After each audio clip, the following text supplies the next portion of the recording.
What's up, folks? It is episode 89 that was postponed from Thursday to today because we had some network issues due to a storm that rolled through here in Florida. And unfortunately, when the storms roll through, a lot of times it does knock out the internet. So we apologize for that, but we are live here today. It is Sunday, about 11:03 in the morning. We're sorry for the slight delay here. Dave Birkett is on in the green room on the audio side as he is making his way over to Detroit Stadium, also known as Ford Stadium. So we will have him on here in a second. So just a quick introduction. Dave Birkett will be on with us. He has very minimal time, so we appreciate him coming on. I'm going to add Fuji here to the stream. Fuji, how are you? Normally we do a quick introduction with your background, but again, we're limited for time, so we want to make sure we get you on here as quickly as possibly can. Week 8, the showdown in Motown. Birds and the Lions facing off. 2-5 against 0-7. How are you, Angel? Let's get the party rocking today, baby. Yes, sir. Well, it is, believe it or not, kind of a chilly day here in Tampa, about 64 degrees. But you know what? It's a nice break from the summer heat that we get, so it's pretty cool. And on the line with us here, we have Dave Birkett, once again from the Detroit Free Press. Dave, how are you? I know we can't see you, but we thank you for coming on. Yeah, I'm doing great. How are you guys? Well, Good. doing well. Thank you for coming on. Appreciate it. So now we know that Detroit obviously is looking for a win, just like the Eagles are looking for a win today. They don't want to go into a 3-game slide, but again, Detroit's going into a 7-game slide. And we've seen things like this, Dave, with obviously with Cleveland. Cleveland going 0-16 2 years in a row and now have turned things around. So what's expected, I guess, kind of right out of the gate here from Detroit today, and can they possibly get their first win, which we don't want to see against the Eagles, but could it happen today? Yeah, I mean, look, I think everyone sort of knew entering this season what the Lions were, right? This was a rebuilding year. They had a new coach, a new GM, a new quarterback. So no one, as much as people want wins and are frustrated by the losing, no one expected miracles this year. And so I think there's some realistic expectations about what this team is. And honestly, in some ways, not record-wise, of course, but they have exceeded those expectations a little bit. So today, look, I think these are two pretty evenly matched teams, two pretty bad teams, to be frank. And I did pick the Lions to win. I don't have a ton of conviction about it, but with their bye week up next, I think this is a shot for the Lions to get their first victory. Dave, as far as Eagles and Lions, pretty much similar situations with Dan Campbell as a rookie head coach, Nick Sirianni, the same thing here. How would you say the Lions, do you see them progressing as opposed to right now looks like the Eagles are regressing? What's your take on that? Yeah, I mean, the thing about the Lions right now is that as bad as things are, I think they're sort of pointed in the right direction. I mean, they have a very young roster. Started the season as the second youngest in the NFL. They've lost their two best offensive linemen, their best pass rusher, their top young cornerback to injuries, and they've still been in some games. No one's given them a ribbon for that, but they lost twice on last second field goals. One of them a historic kick, and so I think they've done some good things. And Dan Campbell's a big part of the reason why. I mean, people do, seem to embrace his genuineness and his passion and the way that he's treated players and people in the organization has been a breath of fresh air to a lot of people involved. As far as the number one pick, Penei Sewell, drafted by the Lions this year, I believe will be going up against Josh Sweat / Derek Barnett. How do you see him matching up against the Eagles' defensive line? Sewell's played pretty well. I mean, he's a rookie. He'll get a little sloppy with his technique at times, and he had a couple hiccups there. He gave up 4 sacks in a 2-game stretch against the Bears and Vikings. But for a 21-year-old left tackle, a guy who did not play a snap of football last year because of COVID, I think he's been better than most people would have expected. Very bright future, and probably stays at left tackle for the Lions long term. As far as Jared Goff, I mean, coming over from a trade with the Rams for Matt Stafford, do you see Jared Goff being the future or just playing out his contract?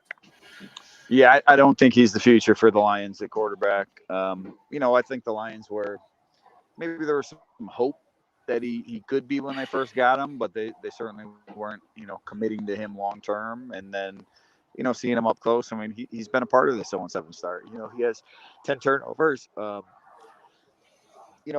He's a reason why it's not all his fault. They don't have much in the passing game, very few explosive receivers. And some of the turnovers haven't been his fault, but good quarterbacks lead their teams to more. They make their teams better, and he has not done that this year. So I do think the Lions will be, looking for a new quarterback again this offseason, and whether they draft one or not, that's on their agenda to do at some point in the future.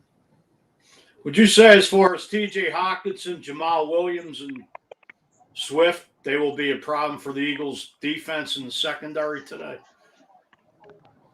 Well, that's certainly the Lions' three best, skill players, and the guys that they build their offense around. Swift in particular, just because of his dual threat ability. Jamal Williams is a little banged up. Assuming he plays, he might not have a full workload, and that could put a little more on Swift's plate. But really, the Lions' offense is about DeAndre Swift and T.J. Hockenson and getting that running game going. So if they're going to have any success whatsoever, it's going to be about those three. Just to piggyback on what you were saying with DeAndre Swift and Jamal Williams, I mean, Eagles defense is 30th in the league against the rush. Kind of similar with what happened last week with the Raiders. They pounded Josh Jacobs and Kenyon Drake, and I forgot the tight end's name, but it could be a similar situation with that offense, the way David Carr and those guys came out and just lit the Eagles up last week. Well, that's been the Lions, MO all season is they can't win shootouts just because of the personnel they have really on both sides of the ball. They defensively they rank near the bottom of the league in most categories too, and so they don't want to expose that unit. And then offensively they don't have the horses in the passing game, so they need to control the clock. They need to be cognizant of the snaps their defense is playing, and a lot of that is about getting the ball in DeAndre Swift and Jamal Williams' hands. As far as the Lions receivers, I know you got Geronimo Allison, and I forgot St. Brown's first name, but he's doing pretty good in the slot going up against Avonte Maddox. How would you break down the wide receivers for the Lions going up against the Eagles secondary? I mean, again, it's probably the worst receiving core you're going to see this year. So I know Philadelphia has some problems on defense, but Lions just don't have a lot of horses offensively to expose that. I mean, St. Brown, you're right. I'm on Ross St. Brown. He's caught a bunch of passes this year. Khalif Raymond has been a pleasant surprise, but defenses just don't have to game plan for the Lions receivers deep.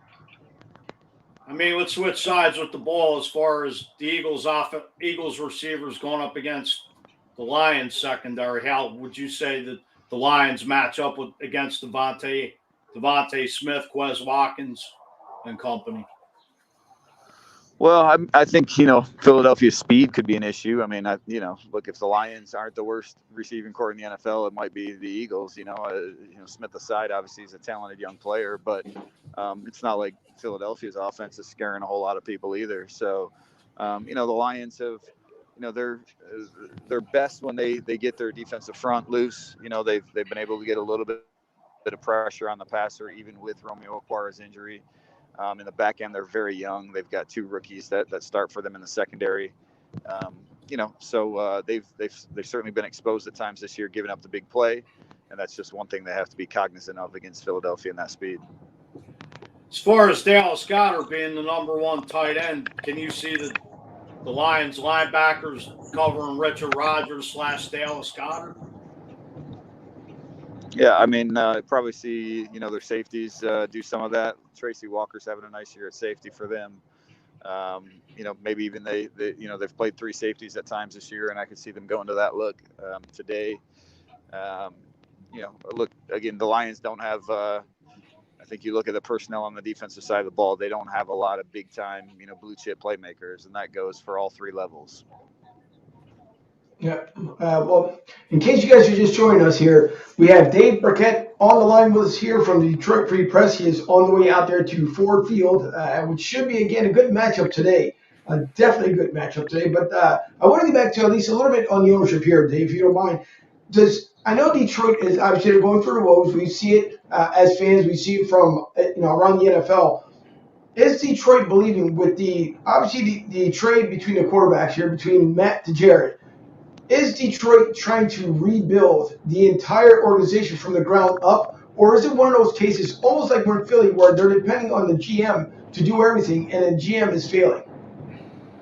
I mean, this is, the head coach and GM have been in power for 10 months now. So certainly would be way too early to say anything is failing or succeeding. They undertook a complete rebuild this offseason.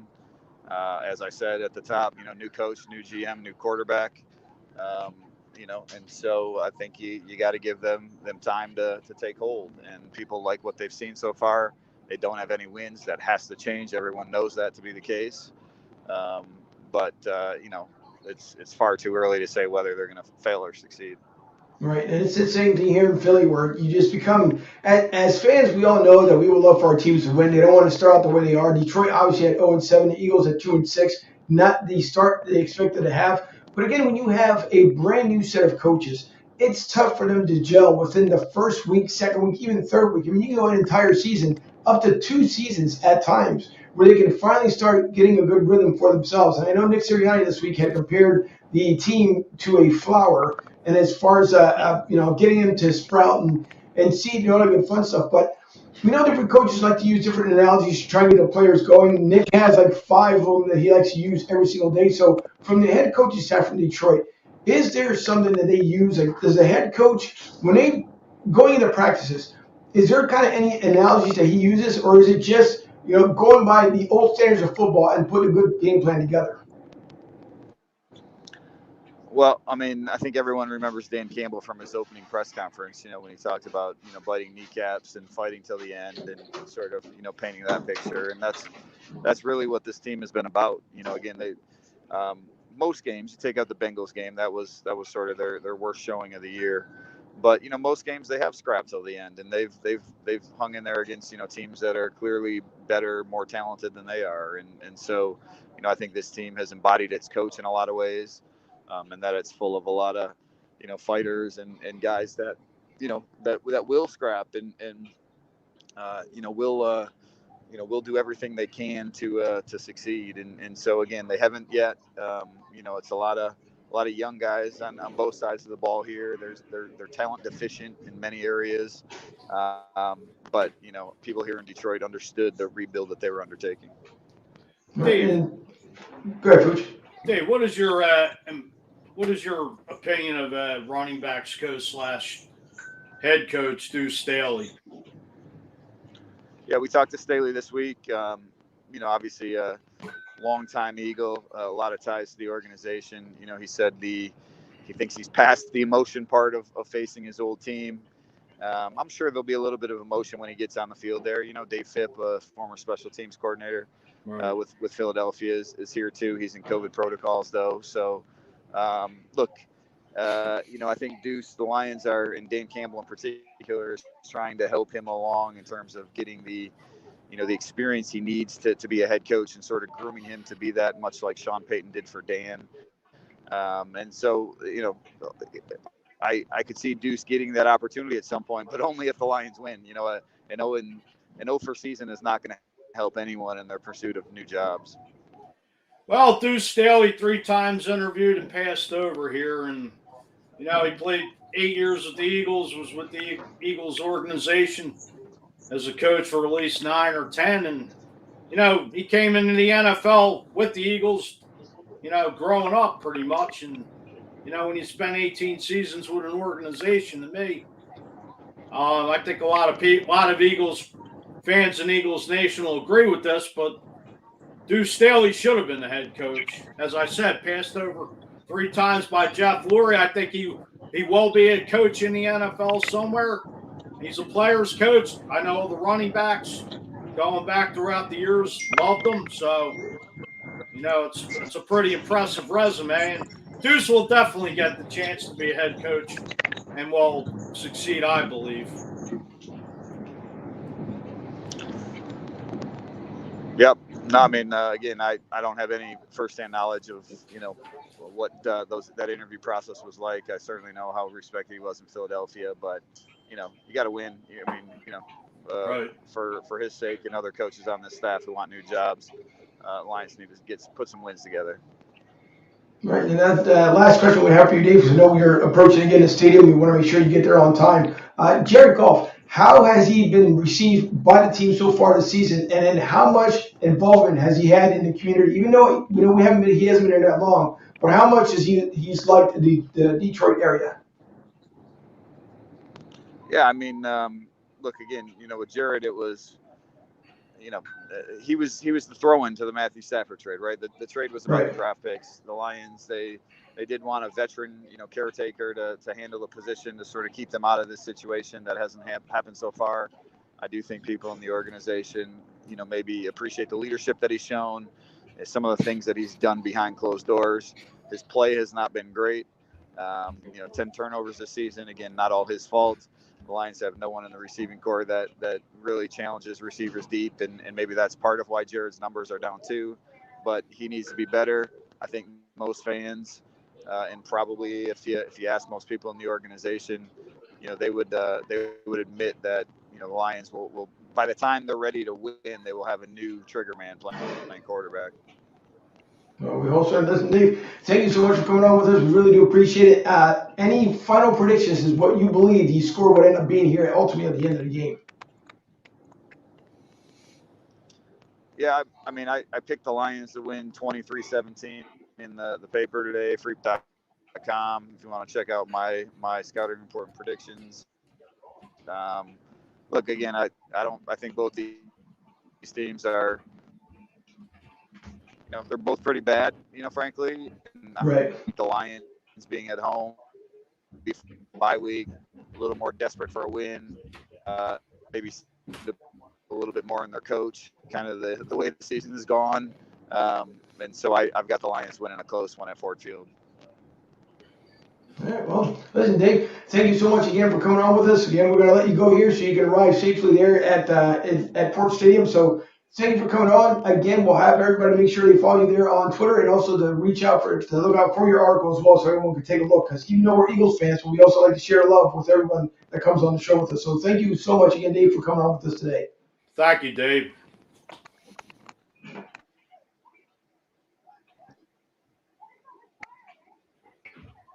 We lose him.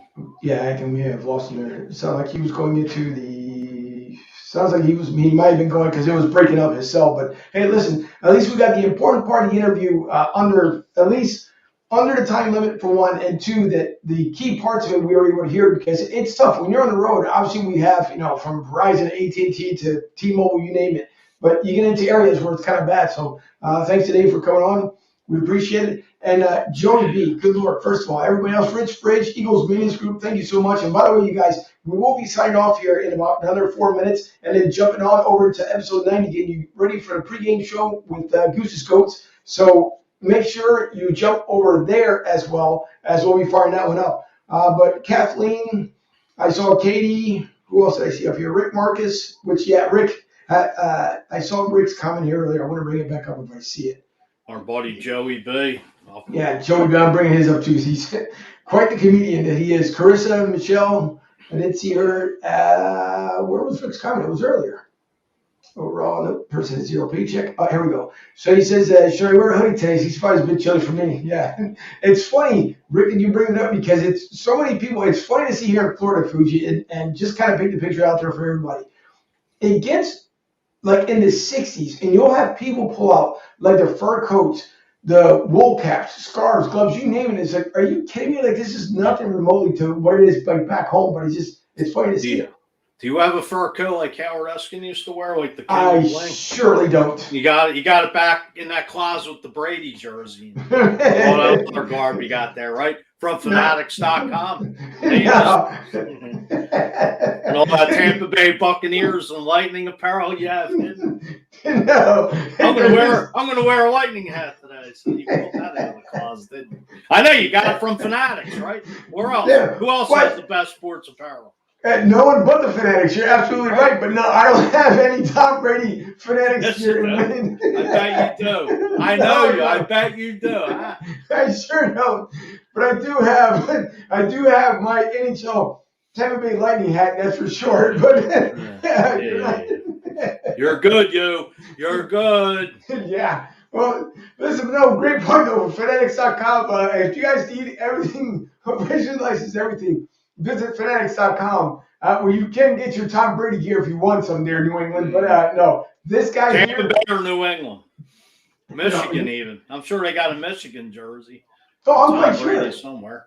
Hey, by the way, speaking of, because we've got about 2 minutes here before we sign off, on Fanatics.com, they have 65% off today. So there's a couple of shirts left over, and there's a couple on the way here to the house. There's one they have where it says Top Dogs. That was from the one for the Super Bowl from 2017, Super Bowl champions. So that's on the way to the house. So someone thinks that I bleed red for some reason other than green, so it doesn't happen. There's no Tom Brady apparel in this household. Thank you very much. Now, if he wants to do this, what if I have the FBI come with a search warrant and search everything from top to bottom? They can search it and they'll find nada when it comes to Tampa Bay. Yep, from the Buccaneers, shall I say. They will find the championship ring, though, from the Lightning. That they will find. Oh, and by the way, speaking of... I bet they will. Yeah, speaking of other championship rings, which I don't put too far away there, of course, one of the more important ones here, and I know I'm further away from the camera than usual, but let's not forget about Nikki Sixx here. I need binoculars for that. Yeah, well, if I get up I and need walk binoculars, over, my eyes are good.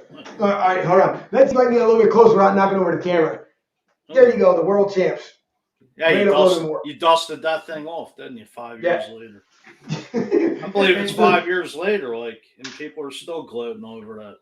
Sure is. But you know what? Hey, it's the first and only one, so I guess things happen. Doesn't matter. There might be actually something that might be coming on here later on about the size of, I don't know, about this thing. Maybe. We'll see if I get lucky on that one. That it might be coming. But Joey B, Joey just, quite the character here. Rick says, well, Mr. Corleone be dressing up for Halloween. Nah, you know what? I've been so busy this week. I have an underdog mask here from the Super Bowl years we speak about, but I don't know what the hell I did with it. No, I should have dressed up, So, I should have. Hopefully, it's sad that Fanatics.com don't sell that Vito Corleone guard. Just dress in a black suit, white shirt, and a black tie, and then I could be the Godfather. Sitting back in my chair. Well, maybe we'll give him a chat here and see if maybe we can do. Matter of fact, I'll stop by the headquarters down here in Tampa and I'll let him know about the Vito Corleone special. We'll get that up there. But Joey B says he just put an umbrella in his hot toddy. 32 here in Colorado, 85 in Tampa. Not 85 in Tampa. That'll be the temperature tomorrow. So today we're supposed to get about 72 degrees, which is just comfortable and nice. My brother's in Fuji and Fuji's Miller Lite when he visits Denver in a few weeks. You guys need, by the way, make sure you get together there because Fuji be out there next Friday. I'm flying out there next Friday, Joey B. So you and me and the crew I'm coming out with will be hooking up somewhere in the city of Denver. Because Eagles Nation's taking over that bitch too. That they are. And then Joey B says, are you a coffee guy as far as a pot of coffee or a Keurig guy? Pot of coffee. Espresso, cappuccino, I'm Italian. Make sure you got some cannolis waiting for me, too. There you go. And the last question from Joey B says, Doug Peterson to Vegas or Denver? Vegas. I think so. Yeah, rumors were out there, but who knows? It's all hearsay. Exactly. But, hey, listen, by the way, everyone, please jump on over to episode 90. That will be kicking off at 11:35, so we're going to sign off from here. Again, thanks to Dave Birkett from the Detroit Free Press for being on the line with us. Oh, and by the way, to make the announcement here, probably and more than likely, starting next Thursday, the live call-in line will be live. So you'll be able to call in to the show, and it is a first in podcast history here. You'll be able to call in to an actual podcast other than our friends over at Redline Radio, which those guys have been having fun over there doing their call-in version of their show. But we will have the live call-in version. So not only will you be able to make the comments here on the screen, you'll also be able to call in to the show and pretty much ask us anything for the most part. And Rick says, happy Halloween to all. Joey B says, Debbie had a fake palm tree at the Angels backdrop. We actually tried to get one, Joey, but unfortunately they don't have the right size for one here. But I'm pretty sure we'll end up finding one. If not, we'll put a blow-up one for Christmas here. as we always end up decorating the front of the house here. Like the Corona commercials. Exactly. Oh, no, good point. Good point by both of you guys. Palm Tree Eagles and viewers are jealous you are in Florida and we're stuck in miserable winter weather. That's all right. Hey, Debbie's nephew, by the way, my producer, him and his girlfriend just moved out there to Denver not too long ago. So they went from Florida to Denver. So I'm pretty sure they're feeling it as well. Put Brady's thing in the background. No. That'd be interesting. It would be, but I will say if Tom Brady is listening, which we know that he's not, but if he is, you're welcome here into the green room couch. So if you want to come down, I'd love to have you in the studio and we can talk you, Gronk, and the rest of the squad down here. But no, there is no Tampa Bay gear in that closet. So maybe there's a Gronk jersey. There sure isn't. But I heard Antonio Brown. Nope. O.J. Howard, Cameron Brate, Leonard Fournette. None of them. Maybe Dylan. Vontae David. You got a Vontae David jersey. No, not one either. Not that one. But listen, everyone, we're going to sign off here. Again, thanks to Dave Birkett from the Detroit Free Press. We will see you guys over in about good 6 minutes from now on episode 90. And Fuji. 6 minutes, Dougie Fresh, you're on. Exactly. For my producer over in Studio B, for Fuji here, thank you guys for watching episode 89. We sorry it wasn't available on Thursday, but of course we made up for it today, and we will see you here in just a couple minutes on the other side. Enjoy the time.